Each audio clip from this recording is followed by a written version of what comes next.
Kính thưa quý Phật tử, thì hôm nay chúng tôi sẽ giảng cho tất cả quý Phật tử nghe một đề tài giai thoại vua Ba Tư Hạt Hoàng hậu Mặt Lợi Phu Nhân. Tuy nhiên là hai nhân vật. Thì hôm nay xin giới thiệu cho tất cả quý Phật tử nghe về cái giai thoại này. Vua Ba Tư Hạt và Hoàng hậu Mặt Lợi Phu Nhân là hai nhân vật rất là đặc biệt ở trong thời kỳ của Đức Phật. Có thể nói rằng trong những bản kinh quan trọng nhất đều xuất hiện ông vua Ba Tư Hạt và Hoàng hậu Mặt Lợi Phu Nhân. Và có thể nói rằng vua Ba Tư Hạt và Hoàng hậu Mặt Lợi Phu Nhân tất nhiên là hai người chồng là những người ủng hộ Phật pháp, là những người hộ trì Đức Phật trong cái thời điểm bây giờ. Nhờ ông vua Ba Tư Hạt và Hoàng hậu Mặt Lợi Phu Nhân mà có thể nói rằng cái tinh thần hoằng pháp của Đức Phật được diễn dương rất là mạnh mẽ. Đó là nhờ cái công hộ trì Phật pháp. Thì thực ra trong cái thời kỳ nào các vị tu hành hoằng pháp lợi sinh được là cũng nhờ công ơn của những người hộ trì tam bảo. Nếu như trong cái thời kỳ đó không có người hộ trì tam bảo, nhất là những người lãnh đạo như vua chúa mà không ủng hộ Phật pháp, còn có những cái tâm phá hoại Phật pháp, thì cái thời kỳ đó Phật pháp bị suy bại, có nghĩa là không phát triển được. Thông thường thì chúng ta thường nghe một cái câu nói gọi là nhất Phật sinh thế, muôn Phật hộ trì, có nghĩa là một vị Phật ra đời thì có cả trăm các ngàn vị Phật ủng hộ. Hộ trì có nghĩa là theo phụ tá phụ giúp.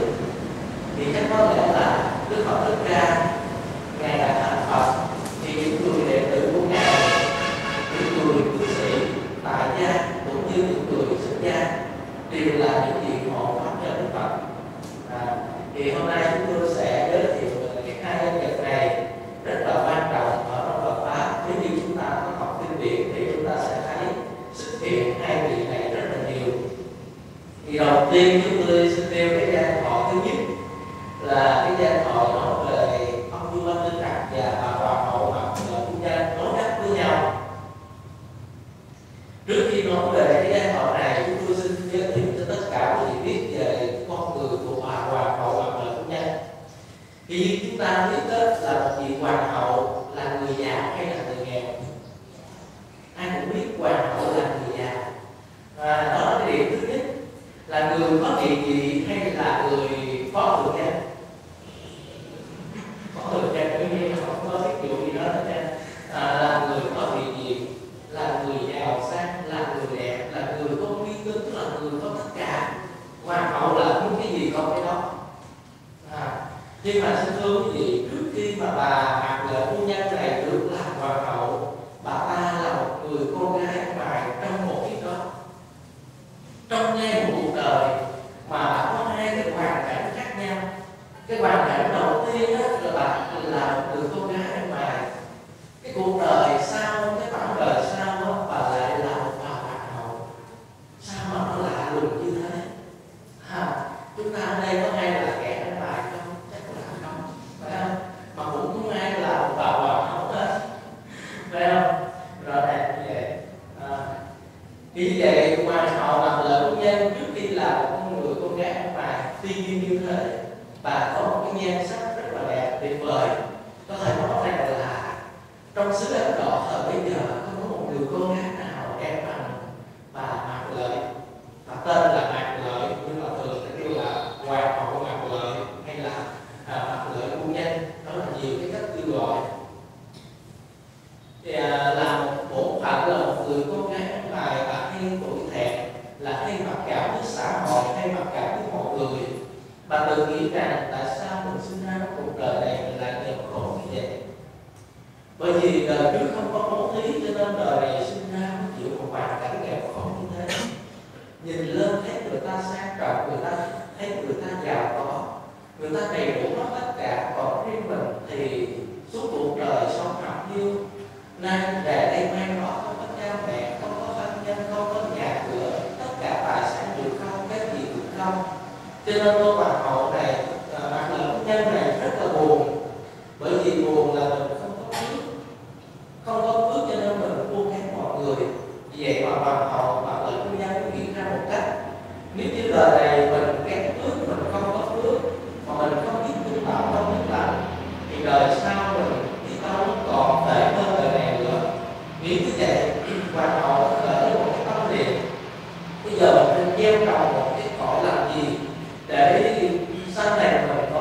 lành, có cái phước để hưởng, nhưng mà thực tế ra là một người con gái ăn mày muốn làm gì phước lành, muốn bố thí, lấy cái gì đâu mà bố thí. Quý vị biết những người đi sinh á, sinh người ta cho không có nhiều, người ta lựa những cái đồng lẻ nào, tiền nào mà nhỏ nhất người ta cho, chứ người ta không có dám cho cái số tiền lớn. Đó. Rồi thức ăn người ta cũng cho mình á, là người ta cho những cái thức ăn dư, những cái thức ăn mà thừa cặt vả người ta cho. Còn mà thức ăn ngon mới đó ra thì không ai nên cho những người ăn mày. Đó là cái không lệ xã hội như vậy. Thì cô Mặt Lợi này nghĩ rằng bây giờ mình phải tạo một cái công đức để đời sau mình hưởng. Bây giờ làm công đức lấy cái gì mà làm? Đi ăn xin bữa đói bữa no, thì cô nghĩ bây giờ mình phải chịu đói một bữa. Thì ngày hôm đó cô mới giành giật được cái số tiền ăn xin và cô mua một ít muối cô cũng dường cho chư tăng. Cô nghĩ rằng cái số muối này có thể là dùng nấu nên được tất cả chư tăng đều hưởng cái phần cúng dường của cô. Và lại thời giờ muối nó rất là rẻ, cái gì để coi muối nó rẻ không, thấy không? Nó không có đáng giá bao nhiêu tiền nữa. Chúng ta mua cá thì nó mắc tiền, nhưng mà mua muối thì không có bao nhiêu tiền. Thì cô này suy nghĩ như vậy, xong và phát nguyện bằng cả một cái tấm lòng thành của mình trên phú lên cho chư tăng. Nhưng mà không ngờ quý vị biết nhờ cái phước báo đó mà Hoàng hậu Mặt Lợi của dân là được ông vua Ba Tư Nặc rước về làm hoàng hậu. Nhưng mà cái nguyên nhân được ông vua Ba Tư Nặc rước về hoàng hậu là nó xứng xứng như thế này. Vua Ba Tư Nặc thì ở nước Tỳ Xá Liên, còn Hoàng hậu Mặt Lợi của dân thì ở nước Ca Tỳ La Vệ. Hai nước nó khác nhau, bởi vì ngày xưa ở Ấn Độ người ta chia ra nhiều cái nước nhỏ, giống như bây giờ người ta chia ra nhiều cái tiểu bang, hay như nước Việt Nam của chúng ta chia ra nhiều cái tỉnh lỵ khác nhau như vậy đó. Thì nước Tỳ Xá Liên là một cái nước giàu có, muôn dân đều phồn thịnh. Thì ông vua mà bên nước Tỳ Xá Liên muốn phóng tin đến nước Ca Tỳ La Vệ để mà cưới một người con gái đẹp về làm hoàng hậu. Thì lúc đó có ông Đại Thần Mahana. Mahana là một người cùng dòng họ với Đức Phật, là anh em nhà chú nhà bác với Đức Phật Thích Ca. Thì ông này ông nghĩ rằng đó là nước lên ban muốn cầu cạnh một người con gái, mình không thể nào cho những người con gái có địa vị, có quyền, có thế giàu sang để gả cho ông vua Ba Tư Nặc được. Vì vậy nó chọn một cái người màng điều nhất, đó là Mặt Lợi, để gả cho ông vua Ba Tư Nặc. Thì mặc dù Mặt Lợi xuất thân từ gia đình nghèo khổ đi ăn mày, nhưng mà có nhan sắc, có cái dáng vẻ bên ngoài, cho nên khi mà cầu hôn với cái vua Ba Tư Nặc thì Ba Tư Nặc cũng rất là hoan hỷ. Thì kể từ khi mà Mặt Lợi phu nhân về làm vợ với vua Ba Tư Nặc rồi thì cuộc sống rất là hạnh phúc. Và lại hai người này đều là những Phật tử thực thành. Ông vua Ba Tư Nặc mỗi khi rảnh rỗi việc triều chính, ông ta thường hay đến gặp Phật, thưa hỏi Phật pháp. Còn bà hoàng hậu bà hoàng hậu Mặt Lợi phu nhân thì bà này thì khỏi nói rồi, cái tâm đạo của bà rất là mạnh mẽ. Bất cứ một nhà sư, một cái tăng nào đi ngang nhà bà đều phát nguyện dường. Thì như vậy hai vợ chồng vua Ba Tư Nặc và hoàng hậu Mặt Lợi phu nhân đều là những Phật tử thực thành quan đạo, đều là những người phát chứng tâm học Phật pháp. Cho nên có thể nói rằng cái cặp vợ chồng này rất là lý tưởng trong cái thời của Đức Phật Thích Ca Mâu Ni. Một hôm rảnh rỗi hai vợ chồng mới đem chuyện đời ra để bàn luận với nhau. Thì đầu tiên ông Ba Tư Nặc ông gợi lên một cái câu chuyện như thế này: sợ gì mà hành thiện về đây là nhờ cái phước của Trọng á.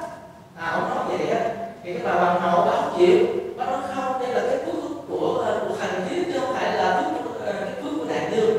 Mà ông Ba Tư Nặc cứ một hai là cái phước của ông, bởi vì của Ba Tư Nặc là xuất thân trong dòng của Chúa, còn Mặt Lợi phu nhân là xuất thân từ người con gái của bà.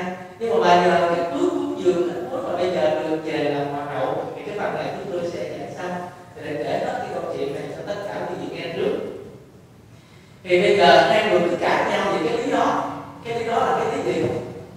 Cái lý mà bà hoàng hậu bà nói nhất định là cái phước của bà nó được làm hoàng hậu. Còn ông vua Ba Tư Nặc nói là nhất định cái phước này là cái phước của ông, nhờ cái phước của ông mà bà này mới được làm hoàng hậu. Thì như vậy hai người chồng không ai chịu thua hai hết trơn á. Cuối cùng rồi ông vua Ba Tư Nặc ông tức quá,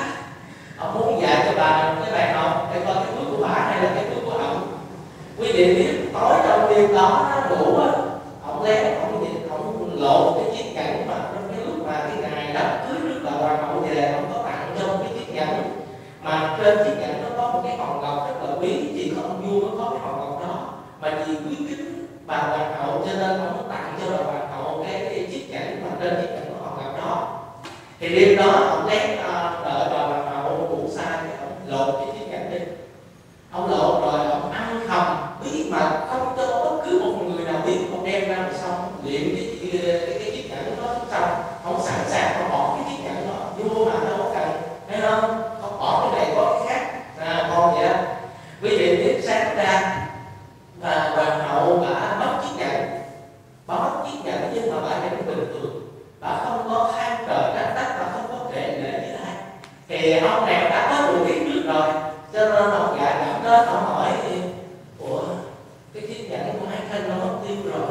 Thì bà này bà cũng không biết là như thế nào mà tự nhiên nó mất tiêu, thì bà cũng nói nếu như của thiếp thì nó cũng đâu đó chứ đâu có mất đâu, nếu như cái gì của mình thì nó không mất. Ông này nghe ông cũng cứ nghe ông tức, ông đã lột chiếc nhẫn, ông đã dùng mất tiêu rồi, bây giờ ông hán lý trong khoảng thời gian này, ông nói như thế này, thấy chưa, ai ta thấy chưa, nếu như là cái phước đức của hàng thiếp thì chiếc nhẫn này nó sẽ đeo trên tay của hàng thiếp mãi mãi, thấy không? Còn đằng này nó không phải của thiếp, mà cái này nó tặng cho thiếp, bây giờ nó không phải là cái phước của thiếp, cho nên nó biến mất tiền rồi. Cái gì đấy nhưng mà bên này cũng nên có cái bài học có lý luận kiểu gì đó. Nhưng mà bà hoàng hậu mặc lợi của nhân bà không tỏ vẻ gì mà hay nuối tiếc về cái chiếc nhẫn đó cả, và bà ta nói một câu rất là bình thường và chân thật. Bà nói như thế này, nếu là cái của ông đó thuộc về của thần thiếp thì nó không bao giờ mất, còn nếu như không phải cái phước của thần thiếp đó, thì nó sẽ thuộc về của người khác. Bây giờ chiếc nhẫn đó mất rồi. Bây giờ dẫn cái câu chuyện này nó sẽ tiết kiệm giữa hai người cứ kèm cưa qua lại gì. Thì quý vị biết cách 3 bữa hôm sau thì ở trong nhà biết có những người nấu ăn đi ra ngoài chợ mua một con cá về làm thịt, mua con cá về nấu, mổ cái bụng cá ra thấy có cái chiếc nhẫn của bà hoàng hậu. Không ngờ cái ông vua nó đem điện cái chiếc nhẫn xuống dưới sau con cá nó nuốt con cá nó nuốt sao không biết sao, người đánh cá mới được con cá đó ra đem ra chợ bán, mà bán sao không biết, những người ở trong cung vua mua được con cá đó và bỏ bụng ra thì thấy chiếc nhẫn của bà hoàng hậu, và cuối cùng họ đem trả lại cho bà hoàng hậu, ông vua bê mặt luôn. Thì ông vua dùng cái mẹo đó, cái cách đó để ông thắng lý bà hoàng hậu, nhưng mà cuối cùng rồi đó là không thắng nổi bà hoàng hậu mà tự nhân. Thì như vậy trong cái giai thoại đầu tiên này chúng ta thấy có những cái vấn đề cần phải bàn ra. Cái vấn đề thứ nhất là bà hoàng hậu là phu nhân, trong cuộc đời bà ta trước khi bà làm hoàng hậu là một người con gái ăn mà. Thì như vậy chúng ta thấy người sinh ra nghèo khổ và bởi do đời trước không có gieo trồng căn lành, đó có phải là nghiệp không? Nghiệp, đó là nghiệp. Chúng ta sinh ra đời nếu như chúng ta nghèo khổ, chúng ta tặc quyền, chúng ta ngu dốt, chúng ta xấu xí, chúng ta không có tất cả những gì trên thế gian này, thì đó là cái nghiệp xấu của chúng ta. Nhưng mà không vì cái nghiệp mà chúng ta buồn, chúng ta tủi, chúng ta mặc cảm với xã hội, chúng ta mặc cảm với mọi người. Đức Phật nói rằng nghiệp có thể thay đổi, có thể chuyển đổi được. Đức Phật nói nếu như nghiệp không thay đổi, không chuyển được, thì chắc có lẽ là từ xưa đến bây giờ không có một vị nào thành Phật được. Nhờ nghiệp chuyển đổi được mà có rất là nhiều người thành Phật. Nếu như chúng ta có tìm hiểu về lịch sử của các vị Phật, các vị Bồ Tát, chúng ta thấy tiền thân của các vị Phật, tiền thân của các vị Bồ Tát, trước khi các ngài thành Phật, trước khi các ngài thành Bồ Tát, các ngài cũng là những cái người tham sân, các ngài cũng là những người giết người cướp của, chẳng hạn như vậy. Có những cái tiền kiếp Đức Phật mất hiếu với cha mẹ rồi giết người, thì chúng ta đọc tiền thân của Đức Phật chúng ta sẽ thấy rõ điều đó. Như vậy vì sao mà các ngài được thành Phật? Bởi vì các ngài thấy rõ đó là nguyên nhân tội lỗi. Mình thấy rõ được cái nguyên nhân tội lỗi, mình phải chịu hết tất cả những cái nghiệp xấu đi. Mà chịu bằng cách nào? Đây là một cái vấn đề mà chúng ta thấy xã hội, người ta nghèo, người ta khổ, người ta bị tai nạn,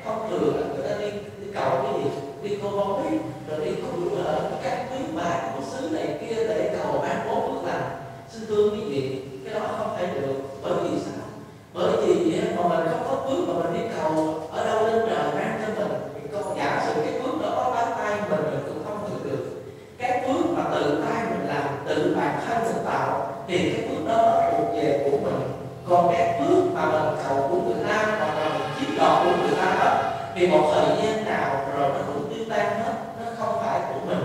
Đó, thì như vậy chúng ta phải biết cách tu như thế nào để chịu nghiệp. Nếu như chúng ta muốn giấu thì chúng ta cố gắng học để được thông minh, để được hiểu biết, phải không? Nếu như chúng ta nghèo, chúng ta cố gắng làm ăn thì tự nhiên nó giàu. Nếu như mình xấu xí thì mình biết cách làm cho mình đẹp.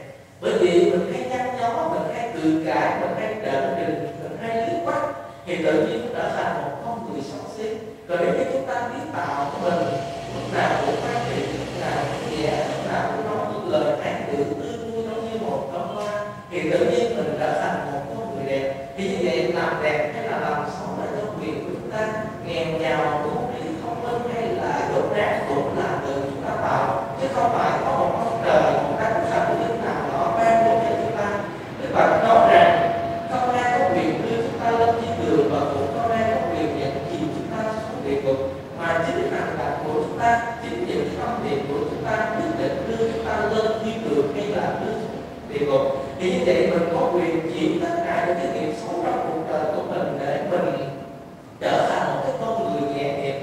Đó là do cái quyền của mình. Thì qua cái bài học của Ngài và Hoàng hậu Mặc Lời Phu Nhân này, nếu như chúng ta có rơi gặp phải vào cái hoàn cảnh tương tự giống như Hoàng hậu Mặc Lời Phu Nhân, thì chúng ta hãy bắt chước cái gương của bà, ráng tạo cái phước lành để mình hưởng. Nếu như cái nghiệp của chúng ta trong đời này là chúng ta chưa hưởng kịp, thì kiếp sau chúng ta cũng sẽ hưởng, nó không mất đi đâu cả. Chúng ta gieo một cái nhân lành nhất định nó sẽ gặp một cái quả lành. Chúng ta gieo một cái nhân ác thì nhất định nó sẽ gặp một cái quả ác. Không bao giờ chúng ta gieo cái hạt ớt mà nó ra quả cam, gieo hạt ớt nhất định nó ra quả ớt cam. Chúng ta gieo một hạt cam không thể nào nó ra quả ớt được, bởi vì hạt cam là hạt ngọt, nó sẽ ra quả cam ngọt. Vì như vậy ai gieo hạt ớt thì tự nhiên cuộc đời của mình nó sẽ ra cam, ai gieo hạt cam thì cuộc đời của mình nó sẽ được con ngọt. Thì như vậy chúng ta có quyền, cái quyền là quyền quyết định của mình chứ không phải là của ai đó. Vì như vậy nếu như chúng ta có nghèo khổ, chúng ta có dốt nát, chúng ta có xấu xí, thì chúng ta hãy tự trách mình chứ chúng ta đừng bao giờ trách người.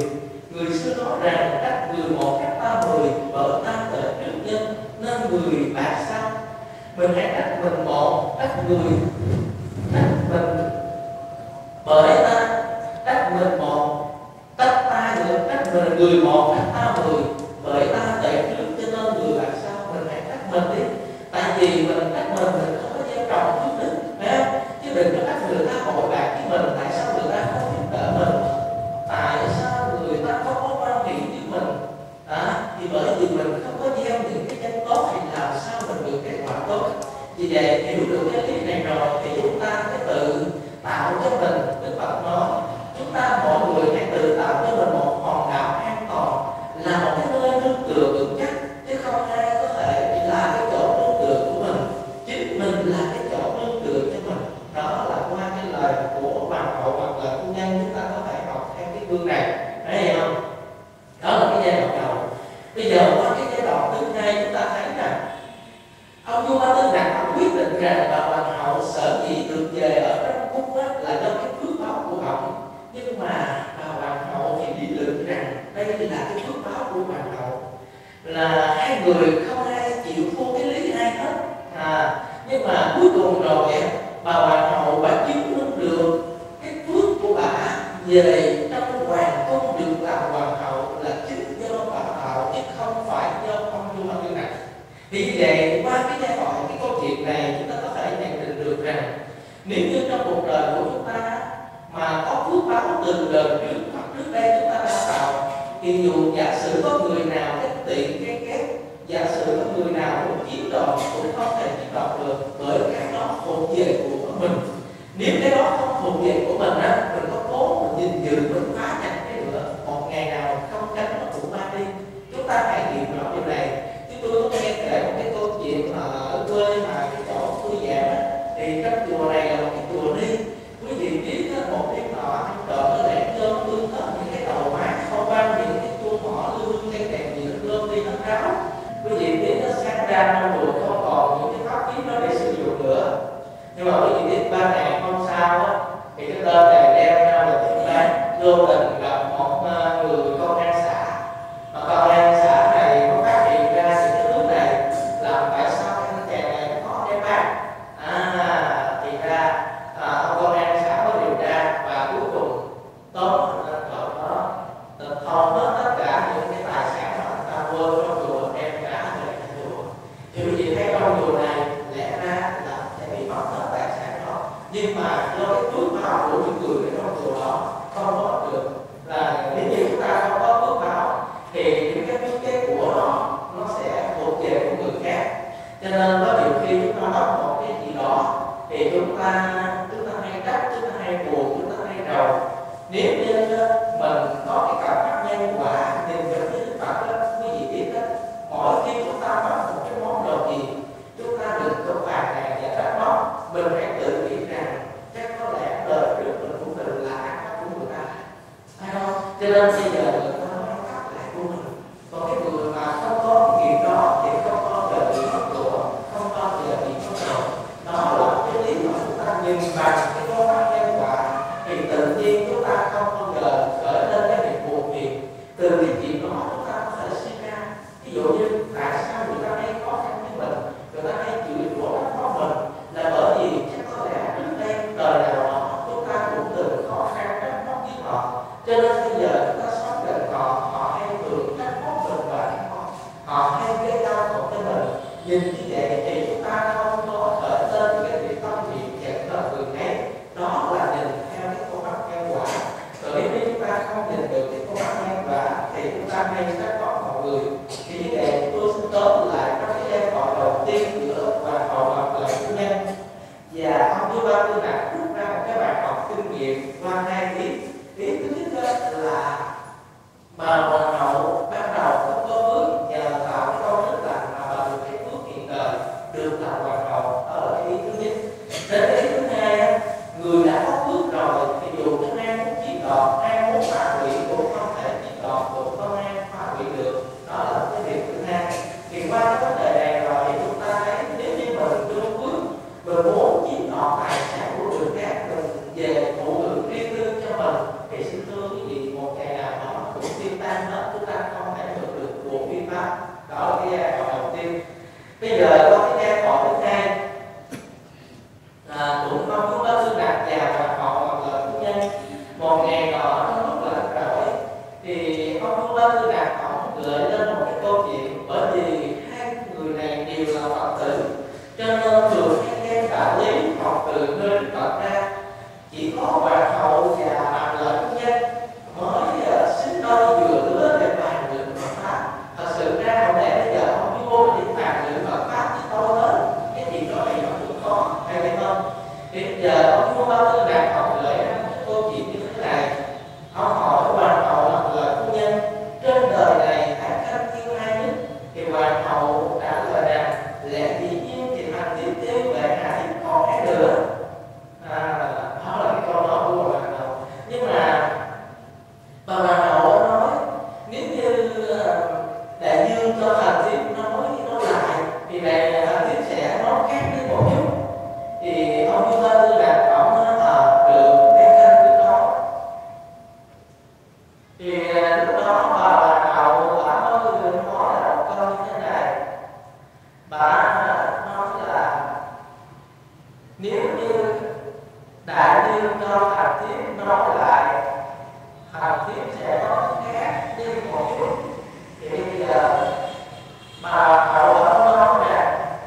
nên gặp các bạn kể lại cái câu chuyện mà bà hoàng hậu vừa nói ra trong Chu La Tương Đạt, thì các bạn cũng khen và nhân đó các bạn nói bạn cái bài kệ pháp cú tâm ta đi cùng cấp tất cả mọi phương trời cũng không ai tìm được, cũng không thể tìm được ai thanh hơn tự ngã. Đó là cái bài kệ thứ nhất. Đến bài kệ thứ hai, tự ngã đối với người quá thân ác như vậy, vậy ai yêu tự ngã chớ ngại tự ngã người. Hai cái bài kệ này rất là nổi tiếng ở trong kinh pháp cú. Là chúng tôi đọc lại: tâm ta liên tục khắp tất cả mọi phương trời cũng không thể tìm được ai thân hơn tự ngã. Mình đi khắp tất cả mọi phương trời, không ai yêu mình bằng chính mình yêu mình. Nhưng có phải gì không? Cho nên bây giờ chúng ta thấy nói cái câu này rồi, mấy người thanh niên phụ nữ nói trời ơi tôi yêu anh suốt đời suốt kiếp. Đó là câu chuyện giả dối nha. Chưa chắc đâu, về đóถึง 3 năm không biết. Được rồi, còn yêu tự nhiên cũng là suốt kiếp thì ta nói gì cái sông vũ nổi như đèo thì cũng mai vậy đó. Cái đó thì cái yêu có cảm, thấy không? Thật sự ra mình yêu người ta vì muốn người ta đáp ứng phục vụ cái bản ngã của mình. Mà nếu như người ta trái với cái bản ngã của mình á, thì tự nhiên mình lộn cồn lỡ cảm. Như vậy rõ ràng đâu phải là mình yêu thương người ta, rõ ràng nhau. Cho nên dù thích nhau, mẹ anh em chồng vợ với nhau, đó là lực thân quyến thuộc với nhau, là người thân người ruột thịt đó. Nhưng mà quý vị thấy nhiều khi cha mẹ con cái mà ra thiết được lòng với nhau, nhiều khi còn xảy ra những cái chuyện lôi thôi mà chúng ta thấy nhan nhản trước mắt đó, huống chi là người yêu nước lạ khác hay đó. Thì từ cái chuyện này chúng ta thấy, chúng ta suy ra tất cả mọi chuyện ở cuộc đời này, ngay cả cái đời tu hành, ngay cả cái đời tu hành là sao? Ví dụ như chúng ta bố thí là gì? Chúng ta bố thí là gì mình hay là gì người? Bố thí mong được giàu sang, bố thí mong được phước báo, chứ không bao giờ chúng ta nghĩ rằng chúng ta bố thí là vì cái tình thương kẻ nghèo khổ, thương kẻ nghèo khổ mà chúng ta cho họ. Thì như vậy cái việc bố thí để cầu phước cho mình là vì mình hay là vì người? Rõ ràng là vì mình. Rồi thì hay có những người đi phóng sinh, phóng sanh là để làm gì? Phóng sanh là để sống trường thọ, để giảm tai giảm nạn, chứ không phải phóng sinh là để vì thương con trẻ nó đang bị giam nhốt ở trong lòng, ở trong cái chỗ cá chậu chim lòng chẳng hạn vậy. Thì như vậy là một cái việc phước, nhưng mà thực tế ra không phải là vì con vật, không phải vì người, mà là vì mình. Rồi thì có những người là có cái điện, có cái quan điểm rằng người ta đưa ra cái bản là ai nói có cái điện đó là đường 1, đường 2 cái phước báo gì đó. Thì như vậy cái quan điểm của chúng ta cái có cái điện là được phước báo. Thật sự ra chúng ta có cái điện là có phước báo. Chúng ta bố thí, chúng ta không xin là có phước báo, chứ không phải đợi chúng ta mong cầu nó có phước báo. Nhưng mà chúng ta hay đổi cái quan điểm, ví dụ như chúng ta không có tin điện là chúng ta hay nghĩ còn rất là nhiều người chưa biết Phật pháp, họ chưa từng gặp được cái quyển kinh hay như thế này. Như vậy mình phát tâm, mình cấn tâm một cái quyển kinh, quyển sách là nhằm cái mục đích giúp cho người kia đọc được Phật pháp và họ mở mang trí tuệ. Thì như vậy cái việc làm này là việc làm vì người chứ không phải là vì mình. Thì vậy con ra chúng ta làm không thường thì chúng ta hay làm vì mình, thì rất bao giờ chúng ta làm vì người. Mà làm vì mình đó, thì cái bước nó chỉ một mà thôi. Chúng ta làm vì người thì cái bước nó có 10. Bởi vì sao? Bởi vì cái tâm niệm tất kỷ thì nó sẽ dẫn đến kết quả tất kỷ. Cái tâm niệm rộng đường bao nhiêu thì nó sẽ có cái rộng đường bao nhiêu. Ví dụ như nó nói có tất cả sẽ được tất cả, có tất cả sẽ có tất cả, là như vậy. Mình buông xả tất cả vì mọi người thì mọi người sẽ vì mình. Còn mình chỉ nghĩ đến một cái bản thân riêng tư tất kỷ của mình thì không ai hay nghĩ đến mình. Thì như vậy chúng ta từ cái lý này chúng ta suy ra thì chúng ta thấy mình sống nên vì mọi người chứ không nên vì mình. Mà ở trong câu kệ này chúng ta thấy nhận ra được một cái ý Phật nói rất là hay, là tự ngã đối với người quá thân ác như vậy, vậy ai yêu tự ngã chớ hại tự ngã của người. Mình yêu cái tự ngã có nghĩa là yêu cái bản thân của mình thì không nên hại cái tự ngã của người. Ví dụ là đứt tay mình có đau không? Đứt tay đau không? Phải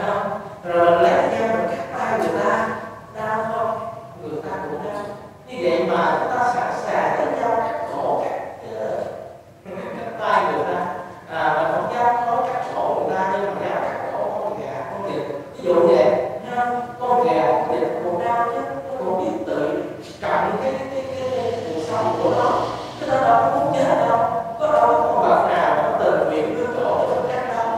Như vậy mà mình cứ đè xuống mình cắt, thấy không? Như vậy vì cái mình mà nói là dạy dược nhân chẳng hạn vậy đó, dạy sinh ra đời để dược nhân, con rồi ở bên cái trại sở thú cái ông mà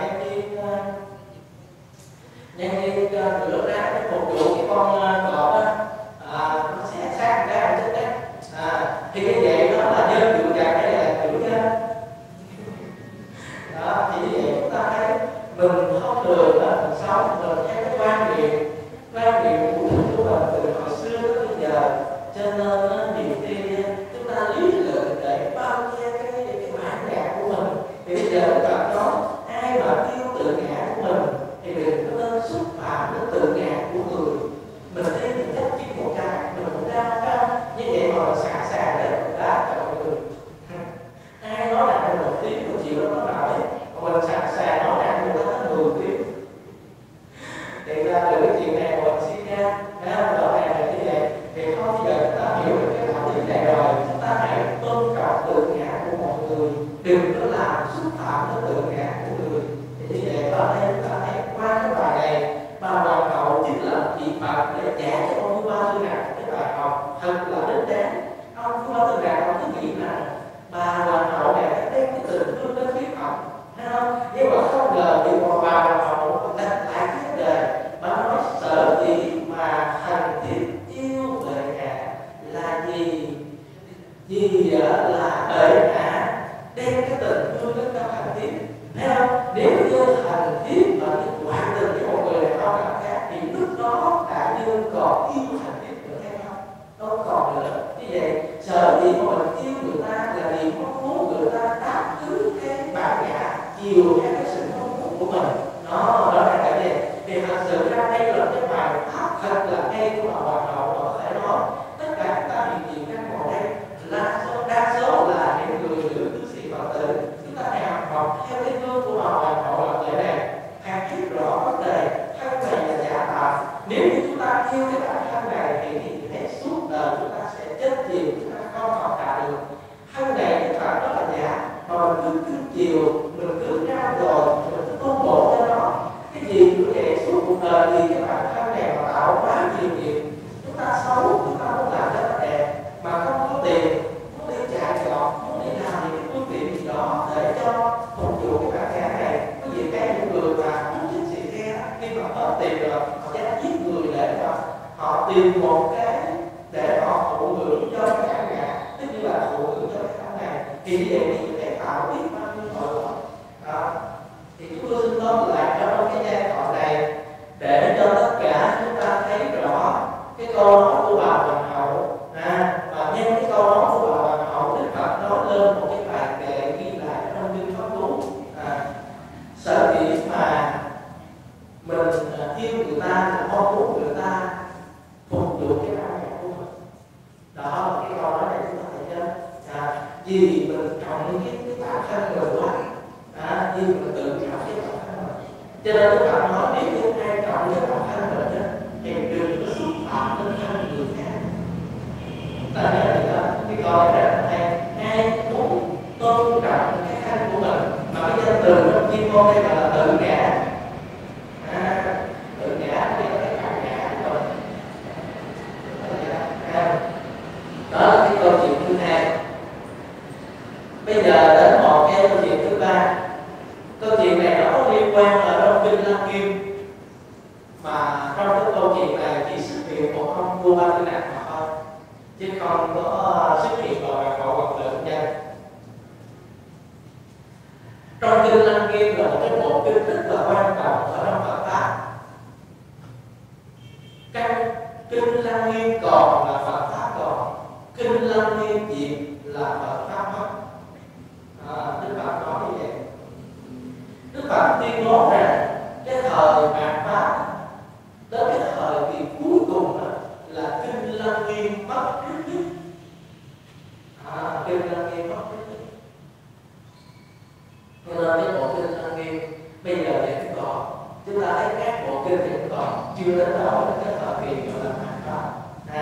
Đó là chúng tôi giới thiệu về cái bộ kinh Lăng Nghiêm. Thì như vậy chúng ta thấy trong cái giai đoạn này ông vua Ba Tư Nặc xuất hiện trong cái chuyện trong kinh Lăng Nghiêm như thế nào, và bây giờ chúng tôi xin kể tất cả những nghe này. Một hôm nọ ông vua Ba Tư Nặc đến gặp Đức Phật để yêu cầu giảng Phật pháp. Thì thật sự ra đây là một cái câu chuyện nó rất là dài dòng, chứ không phải là nó chỉ ngắn gọn như chúng tôi sắp sửa kể cho quý vị nghe. Nó ảnh hưởng đến ngài Mạc A Nan mà bị nạn ma ăn già. Rồi nhân trong cái buổi mà ông vua Ba Tư Nặc tiếp trai cúng dường Đức Phật ở tại Hoàng Cung, mà ông vua Ba Tư Nặc đem cái chuyện này ra hỏi, thì thôi tôi sẽ lượt phần đó, chỉ kể đại ý cốt truyện của ông vua Ba Tư Nặc trong cái nhân này thôi.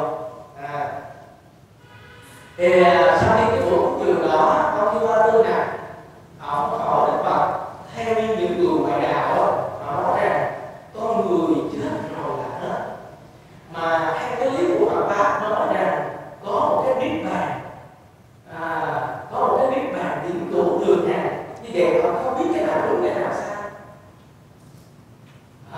Thì vừa hỏi tiếp lời thì Đức Phật liền hỏi vua Ba Tư Nặc, thân của ông đây nó sẽ trường tồn hay nó sẽ hoại diệt? Câu này nha, thân của ông đây nó sẽ trường tồn có nghĩa là còn hoài, hay là hoại diệt? Hoại diệt nó sẽ mất đi, thấy không? Thì ông vua Ba Tư Nặc trả lời rằng Bạch Đức Thế Tôn, thân con rồi hay nó sẽ hoại diệt? Đức Phật hỏi tiếp, ông chưa chết mà tại sao ông lại biết nó là gì? Hay chứ, cái gì thấy cái lý lượng tuyên bố, thấy không? Ông chưa chết mà tại sao ông biết nó là gì? Thì ông vua Ba Tư Nặc mới đáp rằng ông vua không phải là cái cảnh thường của tuyên bố, ông nói Bạch Đức Thế Tôn, mặc dù con chưa chết nhưng mà con biết nó là gì. Bởi vì sao?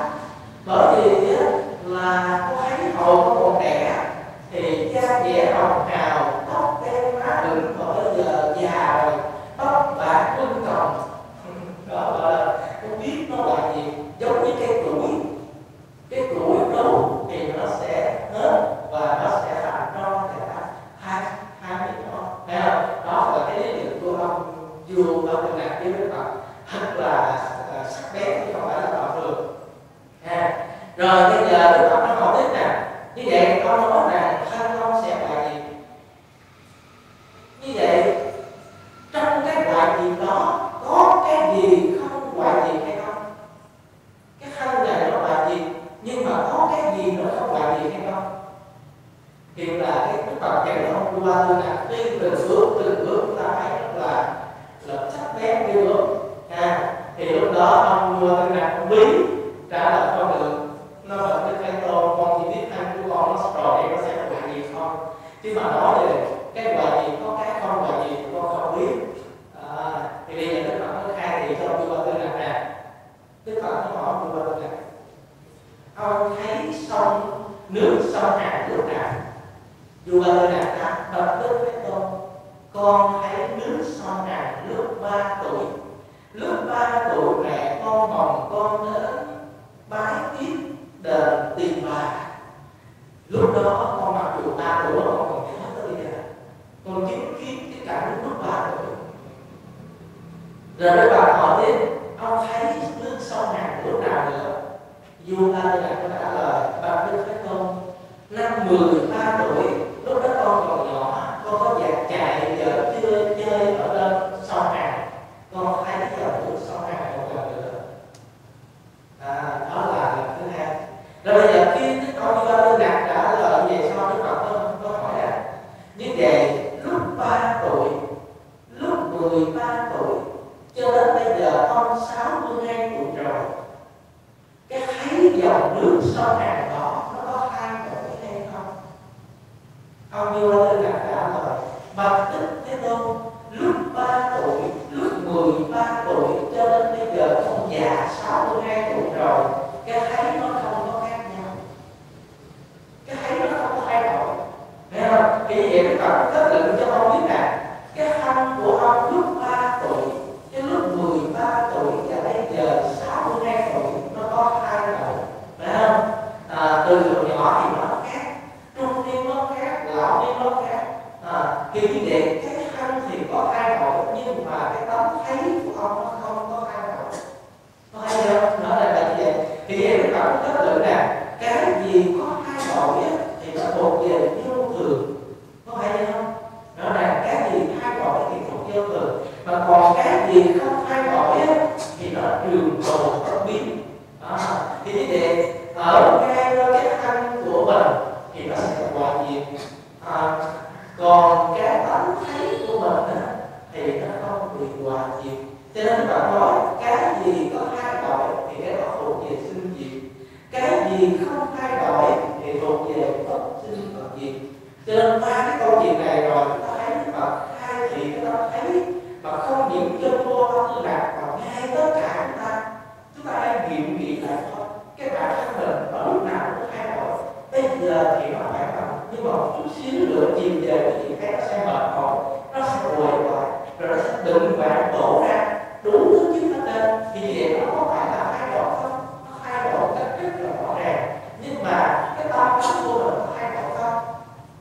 Cái vọng niệm của mình thì có thay đổi, mà cái chân tâm thì nó không thay đổi. Chúng ta nhớ là cái điều đó. Thì qua cái câu chuyện này, nếu như mà ai học kinh Lăng Nghiêm thì rất là thích thú cái nói đó như thế này. Rất là hay. Chỉ cho một bên là sinh diệt, một bên là không sinh không diệt. Mà người đời thường người ta sống với cái sinh diệt, chứ không bao giờ người ta sống được với cái đó sinh diệt. Cái gì mà thay đổi là vô thường, mà người ta lấy cái vô thường làm sự việc. Quý vị thấy nói hay Đức Phật là bên hay là giác? Nói rõ ràng. Quý vị thấy không? Rồi lên một đời vậy, đổ bao nhiêu mồ hôi nước mắt, rồi bao nhiêu khôn ngoan, rồi bao nhiêu cái bánh bé để tạo được cái sự nghiệp coi như là khổng lồ. Chết rồi thì sao? Chết rồi không có theo được.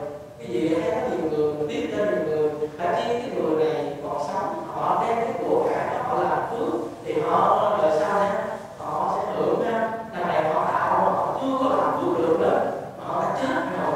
Mà nói thì nói vậy, có nhiều người không biết làm phước. Chứ tôi thấy ở dưới quê, ở quê của tôi không có nhà giàu đó, họ hơn 48 tuổi họ chết, nhà họ có cây xăng, họ làm chủ tịch xã. Thì cái gì ở xã họ làm chủ tịch, nhà có cây xăng, nhà lầu rồi coi như là giàu sang, phải không? Họ mất 48 tuổi chết rồi. Thì mình thấy mình buồn cho cái ông này, tại vì nó có nhiều tài sản như vậy, mà lúc còn sống họ biết đi chùa, họ biết làm phước, họ cố thí, thì thật ra họ chết họ còn đem theo cái nghiệp lành, cái nghiệp tốt, phải không?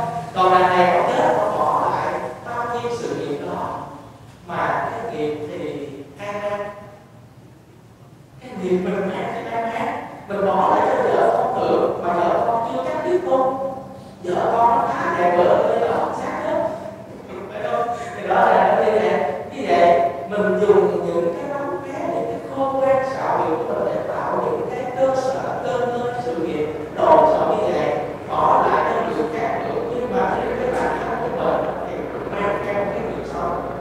Vì vậy chúng ta thấy đó là lấy cái vô đường tạm bợ cho mình làm cái sự nghiệp. Như vậy Đức Phật nói mình là bên.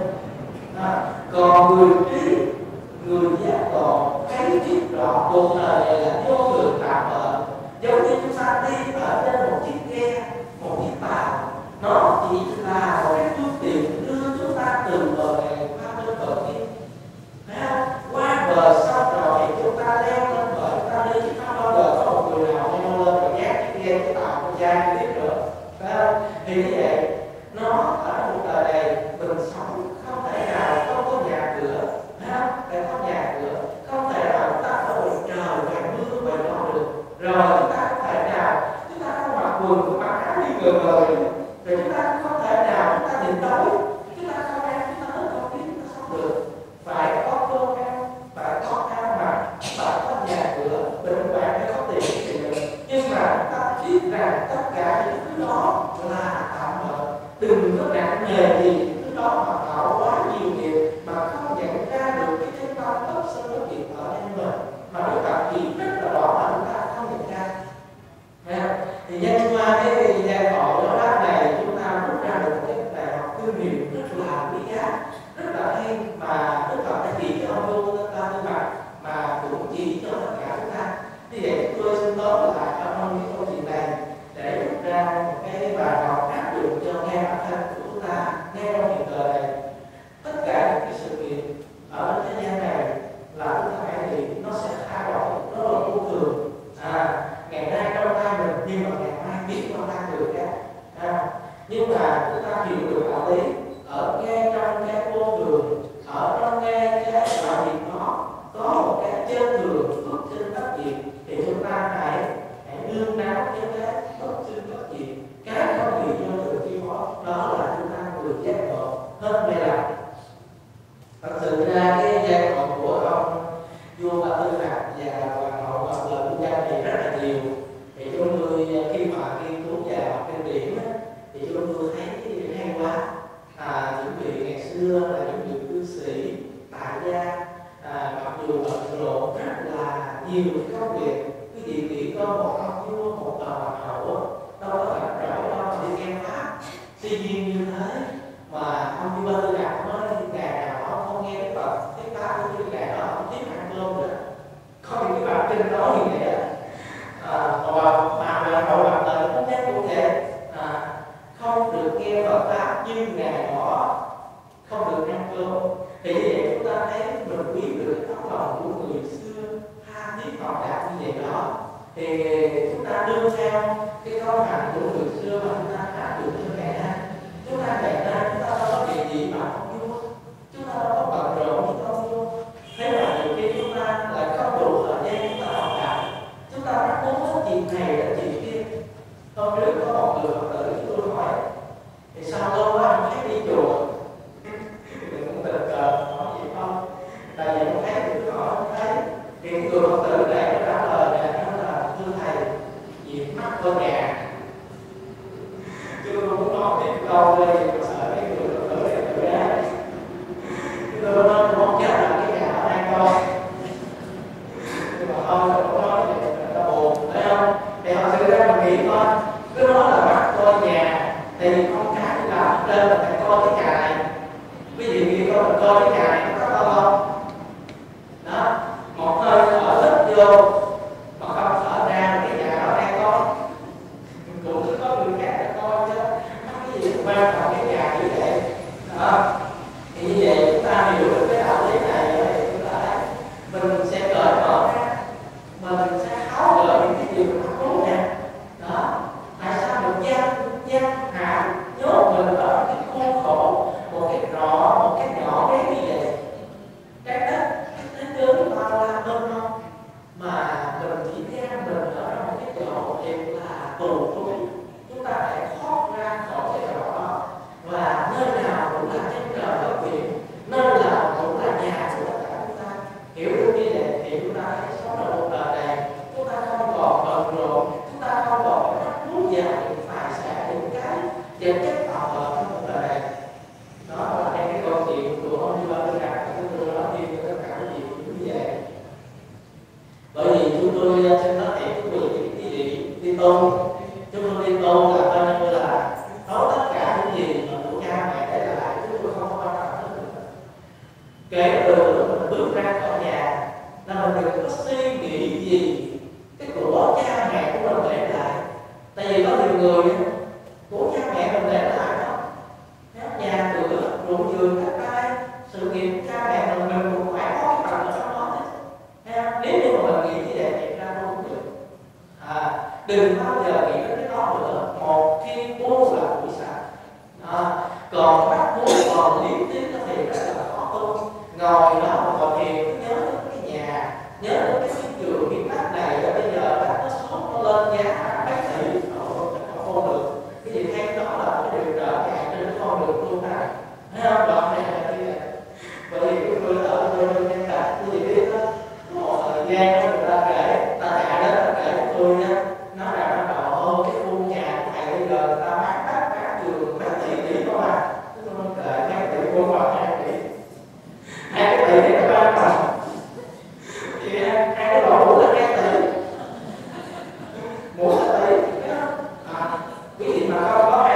này nó chết. Ăn mà không ít vô không thở ra là chết, cho nên phải quan trọng 2 tỷ để ra được quan trọng 7 tỷ kia. Tôi tạo chuyện cái tốt cái đấy.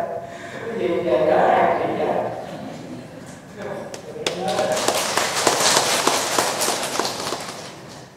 Chị cô 13 Minh Hằng chào bà Hậu Phu Nhân đó, nó còn liên hệ tới là người con tên là Hán Mang, một người con tên là Thái Tử Kỳ Đà, một người con tên là ông vua Lô Ly. Nó còn liên hệ đến một người con gái rất là xấu xí, nhưng mà thôi chúng ta thời gian giới hạn, chúng tôi chỉ trình bày một đôi điều cho tất cả quý vị nghe. Thì sao chúng tôi nếu là chúng tôi thấy còn thấy hay thì sẽ tiếp tục cái đề tài này, còn coi lại nếu như nó không có cái gì quan trọng thì chúng tôi sẽ chuyển vào đề tài khác. Bây giờ xin mời tất cả mọi người chúng ta quý vị. Hãy subscribe cho kênh Ghiền Mì Gõ để không bỏ lỡ những video hấp dẫn.